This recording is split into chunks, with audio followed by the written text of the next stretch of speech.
Breaking news ભાવનગરમાં ચૂંટણી ઉમેદવારને જીવથી મારવાની ધમકી. વોર્ડ નંબર 3ના ઉમેદવાર હર્ષદીપસિંહ જાડેજાને જાહેરમાં ધમકી. મિત્રો સાથે મિટિંગ બાદ ઘટના બન્યાનો આરોપ. બલ્લીભાઈ ઝાલા નામના શખ્સ પર ધમકીનો આક્ષેપ. નશાની હાલતમાં આવીને ધમકી આપ્યાનું જણાવ્યું. નીલમબાગ પોલીસ સ્ટેશનમાં અરજી કરવામાં આવી. ઉમેદવારે પોલીસ પાસે તાત્કાલિક એફઆઈઆર અને કાર્યવાહીની માંગ કરી.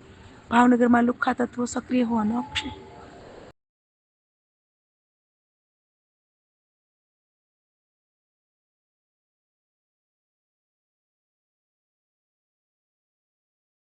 મારું નામ હર્ષદીપસિંહ જયરાજસિંહ જાડેજા, ભાવનગર વોર્ડ નંબર 3નો ઉમેદવાર છું.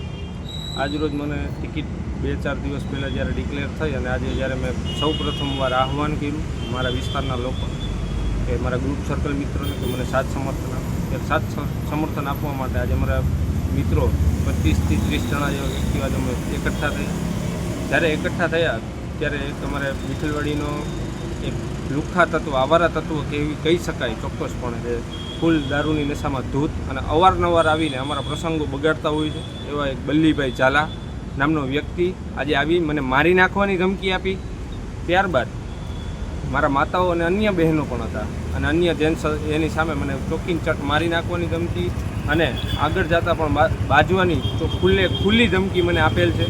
એની વાત નીલમબાગ પોલીસ સ્ટેશનમાં મેં અરજી કરેલી છે અને એક ઉમેદવાર તરીકે મારી પ્રતિષ્ઠાને ક્યાંક હાનિ પહોંચે એવું ક્યાંક ને ક્યાંક એ લોકો કામ કરતા હોઈએ છે. ને જ્યારે દારૂમય ભાવનગર બનતું જાય છે, જ્યારે આપણે દારૂ મુક્ત ભાવનગર કરવાનું હતું ત્યારે ભાવનગરમાં આવારા તત્વો અને લુખ્ખા તત્વોનો જે 2 નંબરના ધંધા સાથે સંકળાયેલા છે અને જે રાજનીતિમાં નાની ઉંમરના વ્યક્તિઓ છે ને દબાવે છે, એને નીતિશ પાંડે સાહેબને હું વિનંતી કરું છું કે સાહેબ આની ઉપર ખૂબ ઝડપથી અને વહેલા એની ઉપર ફરિયાદ થાય, એફઆઈઆર થાય અને એને કાયદેસરની કાર્યવાહી એની ઉપર. મીટિંગ ચાલુ હતી કે પૂરી થઈ? ના, સમાપ્ત થઈ અને હું જ્યારે બહેનો સાથે ફોટા પડાવતો હતો, અમારા વિસ્તારના બહેનો હતા એની સાથે હું ફોટા પડાવતો હતો ત્યારે બનાવ બનેલો છે.